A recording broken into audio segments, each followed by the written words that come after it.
مشاهدي الكرام، مساء الخير وأهلا بكم في هذه الحلقة الجديدة من برنامج مواسم.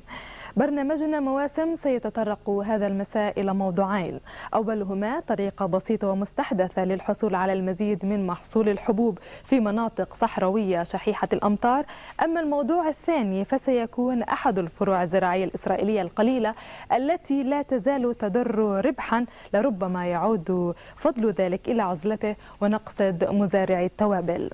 بدأت زراعة التوابل الخضراء منذ 10 سنوات فقط. هذه السنة بلغ حجم الصادرات من التوابل الطازجة والجافة والزيوت النباتية والبذور حوالي 40 مليون دولار، وهذا إنجاز لا بأس به. أرجو أن تستمتعوا أعزائي بما سنقدمه لكم. عصام تفضل.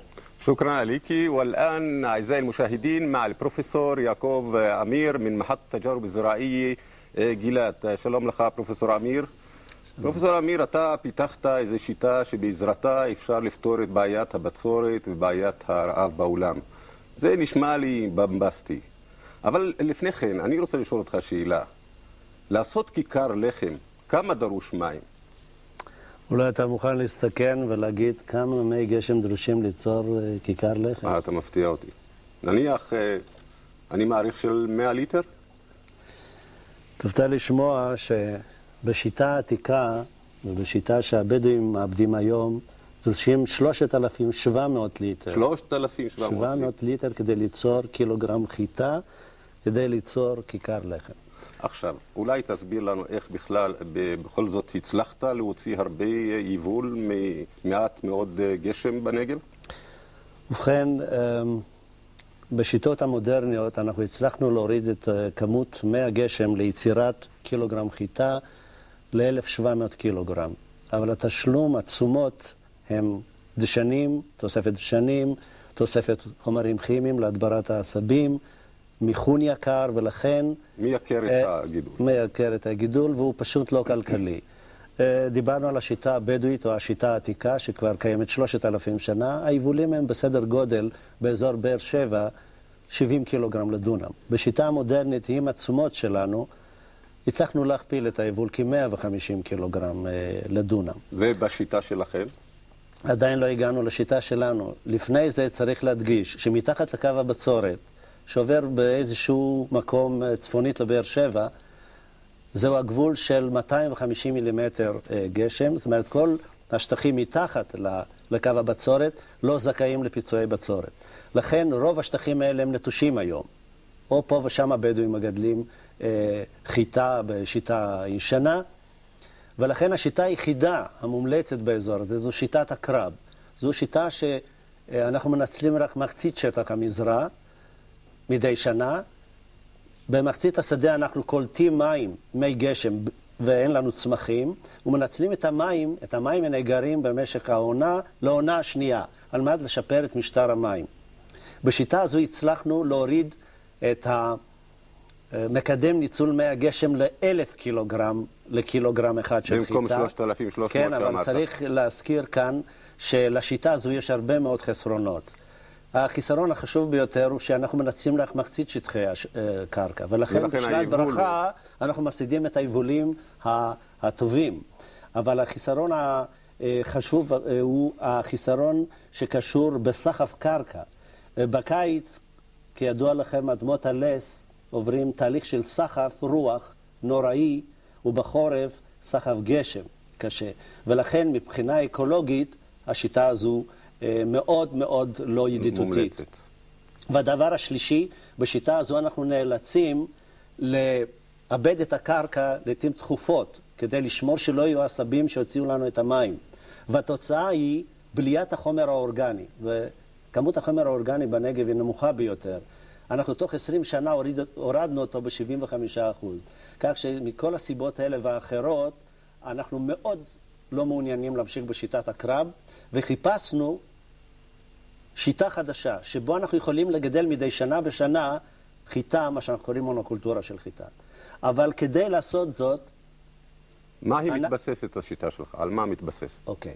אם כן, קודם כל עליי לציין שזוהי פרי עבודה של 20 שנה של צוות רב-תחומי, של הרבה מאוד חוקרים, נמטולוגים, אנשי מחלות, אנשי קרקע. אני פשוט מרכז את הפרויקט הזה. והמטרה שלנו היא לנסות להגיע לניצול מיטבי של מי הגשם מתחת לקו הבצורת. איך עושים את זה? ישר לעניין. איך עושים את זה? הבעיה המרכזית שלנו, מאחר ואנחנו רוצים לגדל חיטה רציפה, מונוקולטורה, הבעיה שלנו שגילינו היא למעשה בעיה של תברואה בקרקע. בקרקעות הנגב נמצא מזיק, נמטודת הדגנים, שמקצצת את השורשים כפי שאפשר לראות כאן. כאן יש לך צמח נורמלי, או כאן, עם שורש נורמלי. לעומת זה אתם רואים ככל שאנחנו מדביקים את הקרקע, ככל שעולה רמת הנמטודה, השורש מקוצר, ולכן הצמח לא יכול לנצל את מעט הגשם שעומד לרשותו.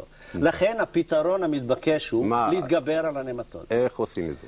ובכן, אנחנו חיפשנו כל הזמן נקודת תורפה במעגל החיים של הנמטודה. ומצאנו שהיא רגישה מאוד לכמות החמצן, לאוורור של הקרקע. והראיה, באזור צפוני יותר, נאמר מעל צפונית לקריית גת, כמעט לא נתקלים בנמטודה. זאת אומרת שהנישה שלה, האקולוגיה שלה, היא דווקא במדבר. וכדי להילחם בה, לא יכולים להשתמש בחומרים כימיים, בחיטוי קרקע וכו', בגלל האקולוגיה ובגלל הכלכלה. לכן אנחנו גילינו שאפשר לשפר את משטר המים על ידי חיפוי הקרקע בקש. יופי. זאת אומרת, אתה לא פולח את השטח. אתה משאיר את הקש על השטח, וזה מונע קרינה של השמש, ואין התאדות, ואז יש לי יותר מים ויש לי פחות נמטות.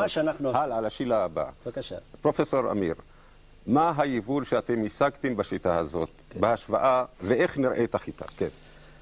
אני חושב שהשנה זוהי דוגמה מצוינת על הפוטנציאל של השיטה הזאת. זוהי חיטה שגדלה השנה בשנת בצורת טיפוסית בנגב עם 163 מילימטר של גשם בלבד. בשנה כזו בעולם וגם בנגב אין לצפות ליבול כלל, אלא לכמה עשרות קילוגרם. זה גדל בשיטה שלכם? לא, זאת השיטה הרגילה. מקובלת היום בנגב, כן. משם אני מביא את זה. לעומת זה, אנחנו יכולים לראות מה קיבלנו בטכנולוגיה החדשה שפיתחנו על ידי אי פליחה וחיפוי. וזה לא מספיק להראות את ההבדל בגודל, אלא אנחנו פשוט רואים שכאן השיבולת היא מלאה, כן. וכאן השיבולת היא שדופה, והעיקר הוא שהדבר הזה מתבטא גם בגרעינים. בגודל הגרעין. גודל הגרעין. זה גודל הגרעין המצומק, כן. בשיטה המקובלת, שלא היו מספיק מים. משקל הגרעין הוא בערך 20 מיליגרם. לעומת זה אפשר לראות שבשיטה שלנו אנחנו מקבלים גרעינים פחות או יותר נורמלי, כ-35 מיליגרם. כן. של לגרגר. בסך הכל גרגירים, כמה קיבלנו מדונם בהשוואה? פה אתה יכול להגיע ל-30 גרגירים ופה 10-11. לשיבולת. ופרט לזה, זה מחצית המשקל, כך שאתה צריך להבין שהיבול כאן הוא מדויק כ-80 קילוגרם לדונם, בשיטה המקובלת עם חנקן וכו', ובאותה שיטה, בטכנולוגיה החדשה, 284 קילוגרם. שאלה, אבל בקצרה. מה המיקון הנדרש למטרה הזאת? יפה. המיקון הנדרש הוא כלי שמסוגל לחתוך את הקש ולהכניס את הזרע, ליצור מצע זרעים מתאים. הכלי הזה פותח לשמחתנו בשנות ה-60 באמריקה, קוראים לו no-till drill, או מזרעה לאי פליחה, והמזרעה הזאת היא מסוגלת לחתוך את הקש, להחדיר את ליצור מצע זרעים בשטח של כ2 סנטימטר, לזרוע, להדק את הקרקע. זאת אומרת, במהלך אחד אנחנו עושים מה שאנחנו כרגיל עושים ב4 מהלכים בשדה. אבל יופי. זה עדיין לא מספיק. יופי. עכשיו נעבור עליו, אבל בקיצור, באמת, כי אין לנו זמן. מה השיטה הזאת לגבי ישראל? מה תורם את השיטה הזאת לגבי ישראל בעולם? במשפט אחד. אמרנו שבישראל יש לנו כפוטנציאל כ1,000,000 דונם מתחת לקו הבצורת עד אזור רביבים, שיש בו בערך 100-120 מילימטר. השיטה הזאת, בעזרת החיפוי, אנחנו יכולים להעלות את היבולים לרמה של, בוא נאמר, 250-300 קילוגרם, שזה רמה של יבול כלכלי, אפילו מדרום לבאר שבע, מה שלא העזנו מעולם לגדל חיטה. זה לגבי ישראל. זאת אומרת, זה מכניס למעגל הייצור שטח עצום. עוד מיליון דונם. כן. כמובן זה עוזר גם לצפון, או ולעולם, האם יש פניות אלינו? קודם כל צריך לזכור, בארץ יש גם גליל תחתון ויש בית שאן, כולם יכולים ליהנות בשיטה, אם היא מתאימה. לגבי העולם יש לזה באמת חשיבות אדירה, מפני שכידוע לך, באסיה, באפריקה, או בוא נאמר, כ-50% משטח כדור הארץ הוא ארידי. כן. ויש הרבה מאוד מקומות בעולם שעד היום לא הגיעו למזון מינימלי ואנשים מתים מרעב. شكرا للبروفيسور أمير. والآن أعزائي المشاهدين مع موضوعنا التالي